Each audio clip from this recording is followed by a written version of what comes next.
A young couple meet and marry, but an affair rips their family apart and makes bad blood between former friends. The new couple has a lot of problems and a collection of guns at their disposal. Simmering hatred erupts into violence. Authorities are twisted and turned in a labyrinth of deception as they dig deeper and deeper to discover who pulls the trigger on Helium Road.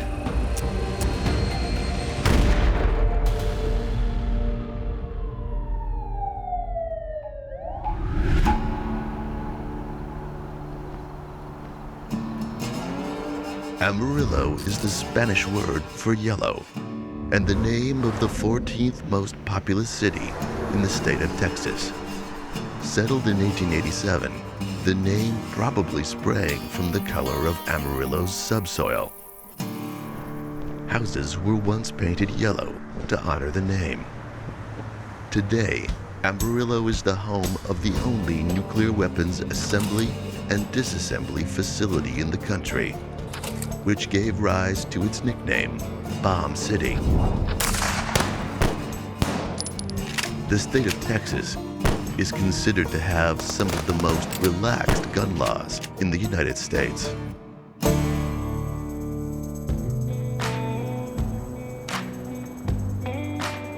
Three WT students were sharing a house out in rural Randall County, west of Amarillo, and they were on their way to their house when they drove down Helium Road and saw this vehicle on the side of the road and what looked like maybe a body, and they were afraid to approach the vehicle, but they've called 911 and the sheriff's department was dispatched. Fairly quickly, they had identified the victim as Robin Spielbauer. Robin is a young woman with a domestic bent, inspired by her parents' happy marriage and thriving careers in the United States military. She wants the same kind of life and to be a mother, but Robin is conflicted. While she aspires to a clean-cut, nice man like her dad, she is also attracted to bad boys. Robin was a military brat who moved with her family from North Dakota to Amarillo, Texas in 1995. Robin began working at a local cafe in Amarillo, and she soon met Jeremy David Spielbauer in 2003. Known as JD, he tells her about his service in the Marine Corps, with combat time in Iraq and Afghanistan. The pair becomes inseparable. Robin and JD's relationship progressed very quickly. Robin's parents, the Bledsoes, were surprised at how quickly the relationship progressed. However, they trusted that their daughter was making good decisions, and ultimately they just wanted Robin to be happy, and it seemed as if she was happy with JD. They met in 2003 and married in 2005. After she and JD married, they had 2 children. But parenting comes with new stresses, and cracks begin to show in their relationship. The couple decides to attend church, hoping it will strengthen the foundation of their marriage. It's at the church that the Spielbauers meet a young criminal justice student. JD and Robin, from time to time, attended church at a place called Cowboy Church. It's up south of Amarillo, and Katie Phipps was also attending church there. And for a while, Katie and Robin actually struck up a friendship. Robin was friends with Katie and trusted Katie in her relationship with JD. However, JD was telling Katie that his relationship or marriage with Robin was on the rocks and that they were headed for divorce. Robin and JD started going multiple times a week. Some of their friends questioned what their newfound interest in the church was, and some of them believed that it wasn't the religion that was drawing them to the church. Katie babysits for them occasionally, and sometimes Katie's daughter sleeps over at their place. Katie became very close with Robin and JD, and they welcomed her into the family. Robin didn't notice that the relationship between JD and Katie was growing until it was too late. The two lovers proclaimed their feelings.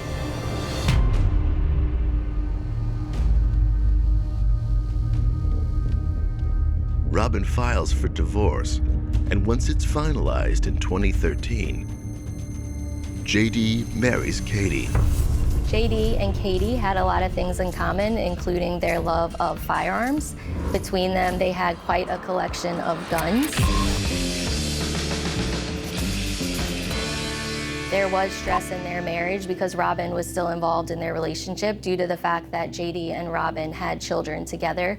Katie didn't like that and was jealous of the fact that Robin was still involved in their lives. Robin moves back into her parents' home with her children in 2013, and she struggles to make ends meet. JD and Robin fight incessantly over visitation rights and child support. There's an incident where JD needs to borrow part of a $400 a month child support payment to Robin to pay for his household with Katie. Robin is mad and depressed about JD and Katie's new marriage. To make matters worse, the newlyweds moved in down the street from Robin's parents, so she frequently had to see them while she was at her parents' house. There was a lot of animosity between Katie and Robin, and everyone knew it. It was no secret. Everyone knew it. With tensions high between Robin, Katie, and JD, it seems like just a matter of time before they boil over.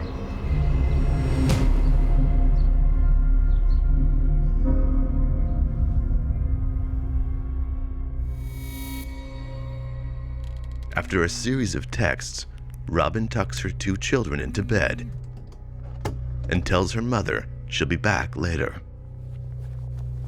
Katie picks up her son Diego and takes him to spend the evening with her best friend. JD is in the company of someone as well. He calls his Uncle Ty, and Ty comes over to the house, and they drink a couple of beers and talk. Robin leaves her family and goes out into the night to an undisclosed location. Little does she know, this will be the last drive she ever takes.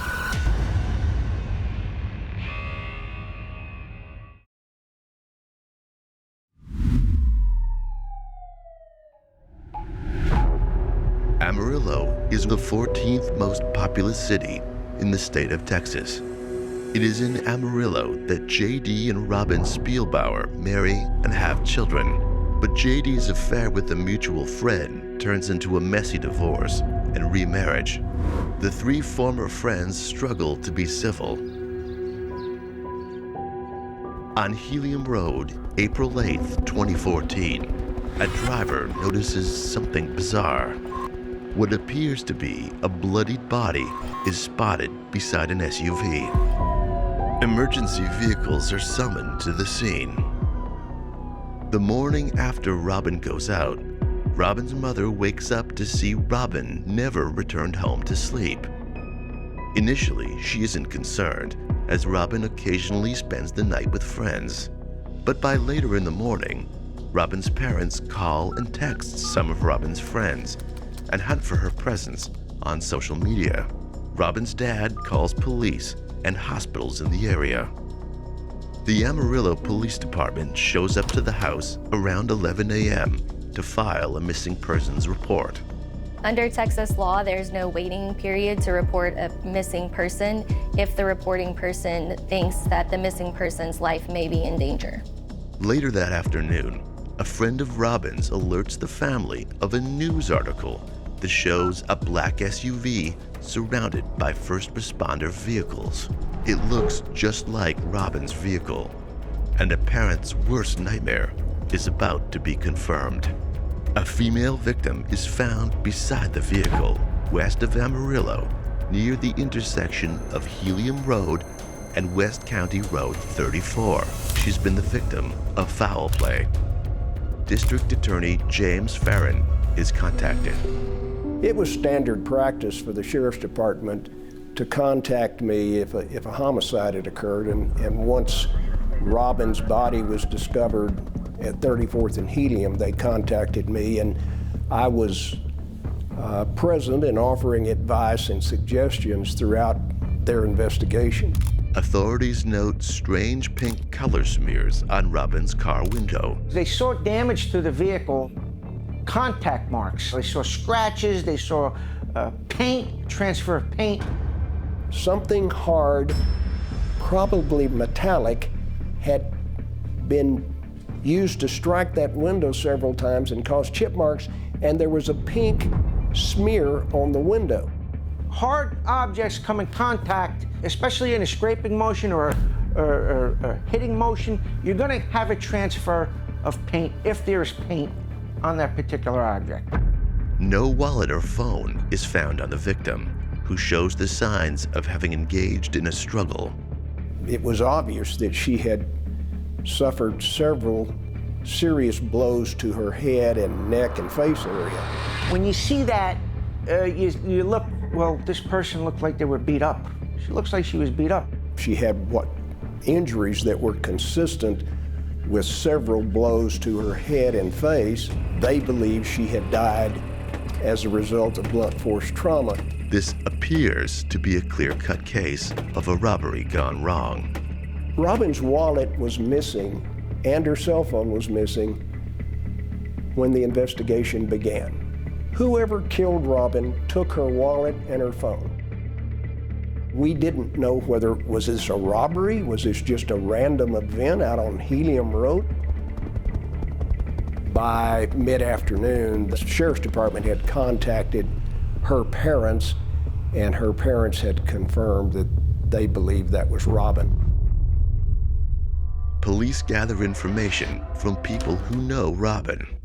When a spouse or ex-spouse dies, one of the first people investigators look at is the spouse or ex-spouse, but other than just a general rule, they didn't have anything at that point to point to JD or Katie or anybody else. Katie indicated she didn't know anything other than what she'd heard from other people who'd called her. And JD told the same story, that he just didn't have any information that would be of help to them. He really didn't know anything about it. In the days to follow, the Spielbauers make formal statements. JD tells investigators that after visiting with his uncle, he falls asleep on the couch. Maybe 9:40-ish, 9:50 at that. Because I started sending text messages and calling. Because I sent one to my wife.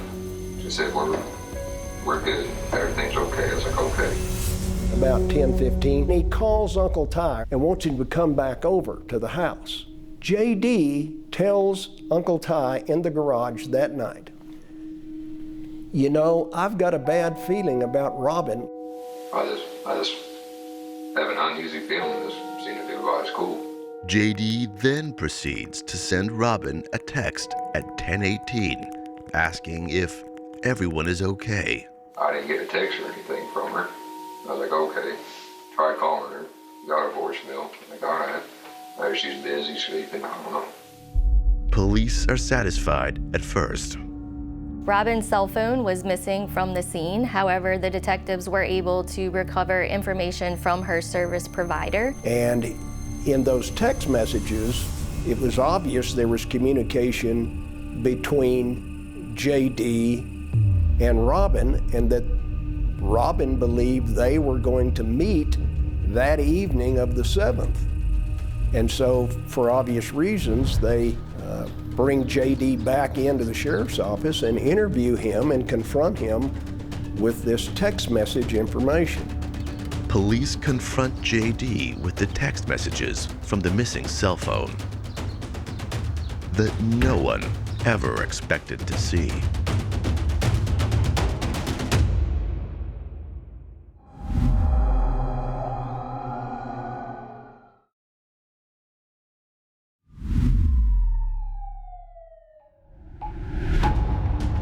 Newlyweds Katie and JD have ever-escalating tension with JD's ex-wife. Robin is found murdered in an apparent robbery gone wrong. Data recovered from Robin's cell service provider shows that she had a meeting planned with JD the night of her murder, contrary to what he tells police. Did you have any plans to meet Robin Monday evening? No plans. How do you explain these text messages? Let me read these to you in case your memory's failing you. Police ask JD to explain the recovered text messages. He concedes that he wasn't completely honest with them during the first conversation. That it's true, he was supposed to meet Robin that night, but the meeting was supposed to take place at his house, which is just 2 houses down from where Robin was living with her parents. He said that they were going to meet and talk about the upcoming school year and the children and visitation and the general agenda for the children, and that she stood him up. She never showed up. You're the last person on this earth to have contact with her, and that contact was arranging a meeting that she made. Yes, sir. And that makes me #1 suspect no matter what. You leave me wondering what happened. Nothing. Leaves me wondering too, sir. JD claims he has good reason to keep meetings with his ex-wife secret. Robin and his wife, Katie, notoriously hate each other since the divorce and marriage. His further explanation was that bad blood had developed between Katie and Robin for obvious reasons. And so this meeting, according to JD, was going to be at his house because Katie was going to be gone for the evening visiting a friend, and so it would be okay for Robin to come over. There wouldn't be a confrontation between Katie and Robin because Katie wasn't going to be home that evening. The reason for the animosity is interesting to police. It's understandable that Robin would feel hostility toward Katie. Katie's hostility toward Robin was actually caused by the same suspicion that Robin had. Katie had concluded that JD was now having an affair with Robin. He was married to Robin, had an affair with Katie. Now he's married to Katie, and Katie believes he's having an affair with Robin. And she is just hammering JD every day, not only in person, but later when we acquired her phone records, her text messages for 2 or 3 weeks prior to the murder were just endless attacks, diatribes against JD. I know you're having an affair with Robin. I know you're cheating. In fact, in the 4 days leading up to the murder, Katie sends JD no less than 336 angry text messages. Katie sends an ominous message: "I'll take care of this myself." And JD appears to hint that he knows something about the murder. Let me run a scenario by you. Katie's not stupid. She's pretty sharp. She finds out y'all are having a meeting that night. That's why she's pissed. That's why she's not at the house. You set the meeting up, and something really bad happened. So you're basically either saying I did something personally or physically to my wife, or I know of something. You know something. My very soul, I believe you know what's going on here. The best I can do, giving you the benefit of every doubt I can possibly give you, is that you have some real deep frickin' suspicions that you don't want to discuss with me. Sir, I do have a lot of suspicions. He did know something about the night of the 7th and something about Robin, and that they were supposed to meet. But his position was, whether he lied or whether he forgot, that the meeting never occurred, that she didn't show up. But she did show up dead on Helium Road. Investigators believe that Robin dies as a result of blunt force trauma. During the autopsy, they find a projectile inside her skull. They x-ray the body, of course. Ballistics comes up beautiful on an x-ray, and they see a projectile. They open the skull up, they retrieve the projectile, a small caliber at the time. The bullet removed from Robin's skull is examined. We would get the projectile, we would weigh it. I could hold it in my hand and tell you that it's a .22 caliber. I would then reaffirm From experience, I would throw it on the scale, check the weight. It could be a .22 caliber pistol, or it could be a .22 caliber rifle. You know, there's two types of firearms, several types of firearms that fire that particular caliber. The slug recovered from Robin's brain is too deformed to perform thorough ballistic testing upon it. Detectives went back to the scene where the body and vehicle were located and searched for a casing. Took a large area around where the vehicle and body were, and they marked it off in grids with strings and stakes. They sifted through every square inch of that soil, and they recovered 2 broken pieces off of what looked like off of a firearm. And they also recovered a .22 caliber shell casing. Authorities now hunt for the murder weapon. They start looking on social media, they start looking, conducting search warrants, they start confiscating different firearms or people involved, and they seem to see this one particular gun that grabs their eye. They find photos on social media of Katie shooting a pink gun, but then Katie removes them. Now the Sheriff's Department and I realize that it is likely that if we get a search warrant for JD and Katie's house, the gun that killed Robin might be there. When they went to the house, they were armed with information. They knew what they were looking for. Authorities entered the Spielbauer house. The Sheriff's Department during the search recovered probably 15 or 20 guns, several rifles, shotguns, but several pistols. Next to Katie's side of the bed in a nightstand, they recovered a 9mm, as I recall. And they find a .22 caliber. You know, at the time, it's a .22 caliber. We're looking for a .22 caliber. When they recovered it, they says, wait a minute, there's pink on that gun, and we have pink on the vehicle. The pink gun is examined by a forensic officer. Also, the gun had damage to it. It's a polymer gun. The top of it's aluminum alloy. You know, there was pieces chipped off of it. The pink paint samples from the crime scene match Katie's pink gun. Eventually, the investigation determined that they were likely caused by that gun striking against the window while the window was rolled up. Obviously, this is intriguing, and obviously to the investigators and to me, this seemed like it would be important. If Robin were cowering inside the vehicle with the window up, and her assailant is beating on the window with that gun, trying to get her to open the window, and left that pink polymer smear on the window, now we know a lot more about what was happening out at Helium Road than we did before. Suspect weapons will be test fired to get reference casings and projectiles to compare to the evidence from the scene. We do these comparisons using a comparison microscope, which is basically 2 microscopes joined by an optical bridge. So we can look at the test fires and compare them to the evidence from the scene. In a semi-automatic, the casing can be just as important in identifying the firearm. When that casing is extracted from the semi-automatic, it leaves extraction marks on the casing that are unique to that gun. Fairly quickly, ballistics was able to match the shell casing recovered out at the scene to that .22. And the gun belonged to Katie. And nobody else ever used this gun, only Katie. There were pictures of her all over Facebook firing the gun. There were pictures of her teaching her children how to target practice using that gun. Everybody knew that was her gun. With a clear match to her gun, Katie is brought in for questioning. No, I'm not going to sit here and tell you that I liked her, because I didn't. But my father died when I was 2. I buried my mother when I was 18 years old. I know what it feels like to grow up without a parent.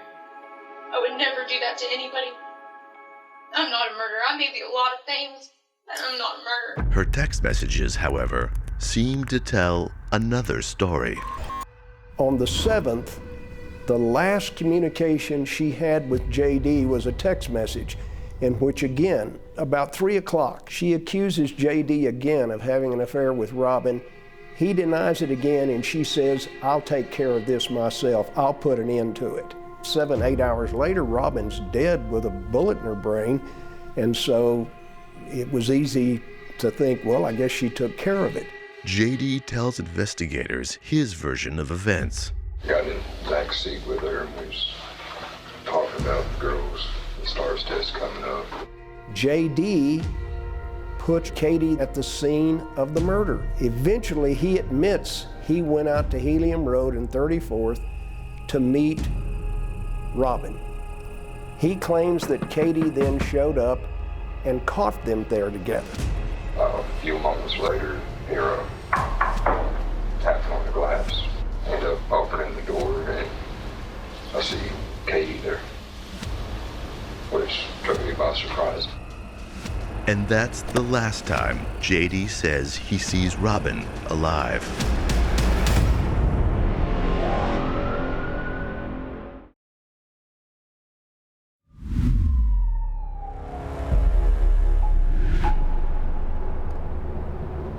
Robin Spielbauer is murdered, and her ex-husband JD lies to police about their meeting on the night of her murder. So JD changes his story again and tells police that he did go to Helium Road on the night of Robin's murder. However, he was just talking to Robin about the kids. He states that Robin was still alive when he left the scene. But Katie's furious texts seem to tell a tale of murder. In JD's telling of events, he leaves his uncle and goes to Helium Road to speak with Robin. But there's more.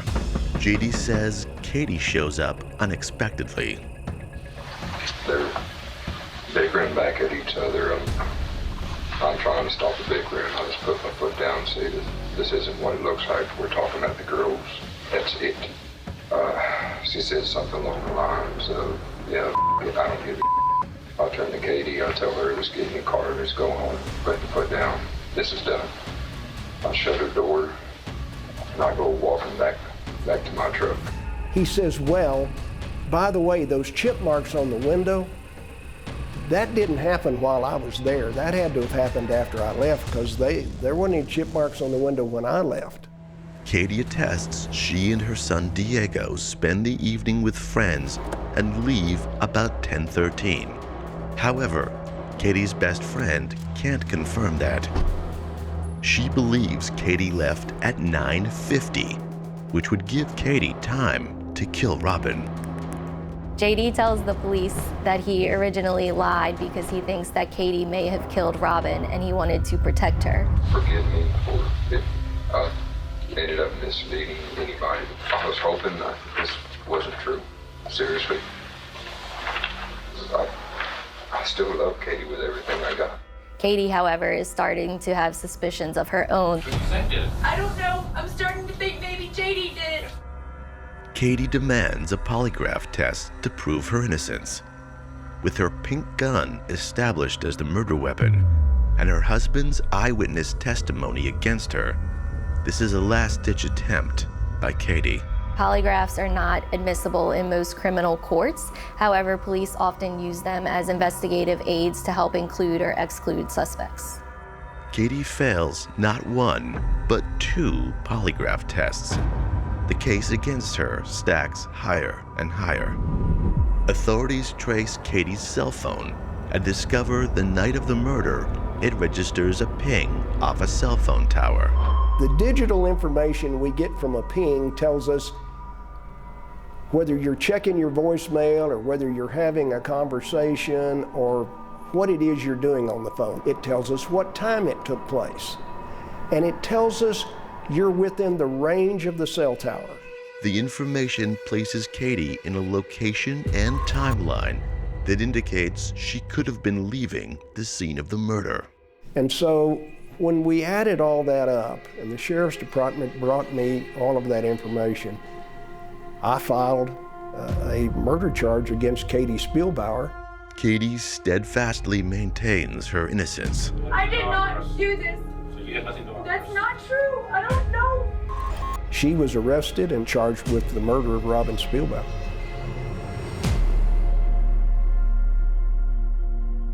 After Katie had been sitting in jail for about a year, waiting trial, charged with the murder of Robin, one of the secretaries in my office mentioned that she had seen a fascinating show on television the night before, and it had to do with Wi-Fi tracking of cell phones. And we asked her, said, "Now you mean cell towers?" And she said, "No, this is different. This Wi-Fi tracking can give you the location of a cell phone down to about 30 meters. Well, this was total news to me. Authorities reinterpret the Wi-Fi data from the night of the murder and come to a shocking conclusion. When I got all of this information, and I talked to a dozen different experts, I realized I'd locked up the wrong person. Sorry. July 20th, 2015, I got a call from my attorney, and he said, "Katie, Mr. Farron wants to speak with you tomorrow, and when he gets there, I need you to just sit down and be quiet." So then Mr. Farron came down to the jail, and then he turned to me and he said, "I got the phone records back." I said, "It's about time." He said, "You were never on Helium Road." I said, "I've been telling you that for 15 and a half months. He said, "Today I'm gonna dismiss your case." And I fell out of the chair and I hit my knees and I started thanking God and praying and crying. It was gut-wrenching. I wanted to personally apologize to her and tell her we were going to do everything we could to make it right. With Katie innocent, suspicion immediately falls upon JD. I was so angry, but at some point I had to make the decision. If he was able to kill Miss Spielbauer #1, and he was able to frame Miss Spielbauer #2, what's he gonna do to Miss Spielbauer #3? It took some time to heal and get over the anger, but eventually I told Farron, "Whatever you need, I will help you." Authorities now listen to what Katie has to say about JD. The day after Robin's murder, Katie confronts JD. And I said, "You know, what did you do? What did you do?" And he looked at me and he said, "I don't know what you're talking about." I said, "Yes, you do. You know exactly what I'm talking about. What did you do?" And it went from JD to somebody I've never seen before. And he grabbed me by the throat and he pushed me up against the wall and he got right in my face and he said, "I handled the problem." And I just turned ice cold. And his eyes went from this demonic darkness back to JD, and you could see it in his eyes. He thought, "Oh my gosh, why did I say that? Now she knows. Now she knows." And I just looked at him. "What do you mean you handled the problem?" JD's a clever man. He's a very clever individual. I've tried 6 capital murder trials, but this is the most amazing case of my career.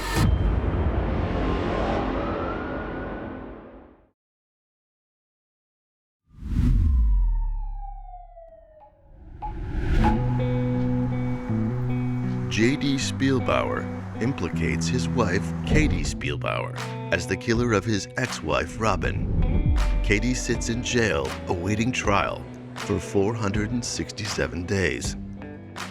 But when the DA's secretary learns about new technology for tracing cell phone signals, Katie is cleared of suspicion and set free. Authorities look for clues with fresh eyes and a new suspect. As Sherlock Holmes says, when you've eliminated every other possibility, whatever's left has to be the truth. And finally I said to them, "You're telling me that not one single business in that area has cameras And that's when they went and found the video footage from the ATM where they saw Robin's car, and then they saw JD's truck, and then they saw JD's truck come back. Surveillance video from a bank shows Robin Spielbauer driving past an Amarillo National Bank branch at 9:21 p.m. en route to the scene of the murder. It also shows JD Spielbauer driving past at 9:27 p.m. and driving back the other way at 9:50 p.m.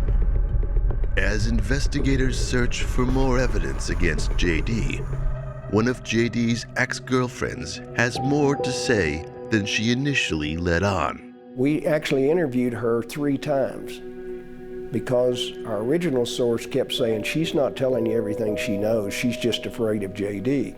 We finally brought her back the 3rd time and under threat of a grand jury subpoena, and she said, all right, I'll tell you, but you've got to protect me from JD. To the astonishment of authorities, the woman speaks with JD just days before Robin's murder. They sit out on the front porch of her grandmother's house where she lived, and JD tells her about his problems with Robin and Katie, and how Robin is just driving him nuts about child support and visitation, and they're having all kinds of problems, and he would just be better off if she were out of their lives. In fact, the best thing that could happen would be for her to have a bullet in her brain. And 5 days later, she had a bullet in her brain. Not only is the testimony incriminating, it also points to a pattern of behavior in JD's relationships. I was his property. He told me where I could go, what I could wear. If he didn't want me to leave the house, he would take fuses out of my car. Eventually, in the course of the investigation of the murder of Robin Spielbauer, J.D. Spielbauer gave 4 different versions of what happened that night. JD has left a trail of clues that let investigators know he's anything but innocent. Finally, authorities are able to put the pieces together. In his 4th version, his lie, he says, well, by the way, those chip marks on the window, that didn't happen while I was there. That had to have happened after I left, because there weren't any chip marks on the window when I left. He claimed that he saw the marks while the vehicle was parked at the sheriff's office for processing. So I contacted the sheriff's department, and they started laughing.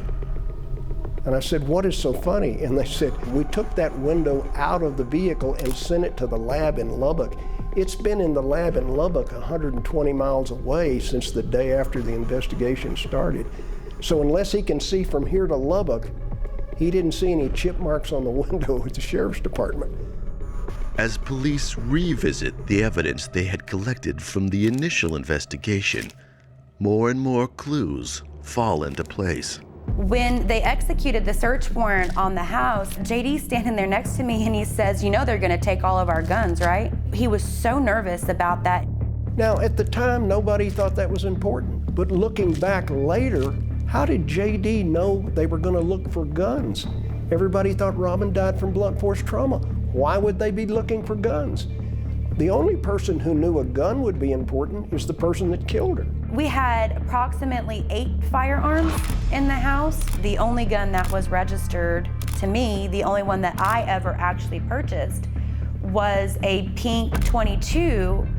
Every time we would take it to the shooting range, it would jam. From the very beginning, I should have been puzzled as to why would Katie take a gun that malfunctions all the time out to kill Robin when she had a wonderful 9mm that works perfectly well? And it's a larger caliber, much more effective if you want to kill somebody. If it's Katie that killed Robin, it doesn't make much sense. But if it's JD, it makes all the sense in the world. He knows that everybody knows the .22 is Katie's gun. Finally, another piece of evidence falls into place. We learned during the investigation that Robin carried in her wallet her own Social Security card and the Social Security card of her 2 children. Eventually, we knew Those were the only Social Security cards ever issued for those two children. During the search of JD's truck, the deputy found inside his console 2 Social Security cards, the Social Security cards of JD and Robin's 2 children. If Robin always carried those Social Security cards in her wallet, how did they end up in JD's truck? How indeed, unless JD is with Robin the night of her murder. For the murder of his ex-wife, Robin Spielbauer, Jeremy Spielbauer is sentenced to life in prison with parole eligibility in 2046. We want to get the bad guys and protect the good guys. It is our worst nightmare that we lock up the wrong person. But Katie spent 467 days locked in a cell because I ignored evidence that was available. I just didn't look at it close enough. I didn't look at it with an open mind. But in the end, the evidence saves Katie. She goes on to earn a degree in legal studies. When I was released from jail, I immediately started school.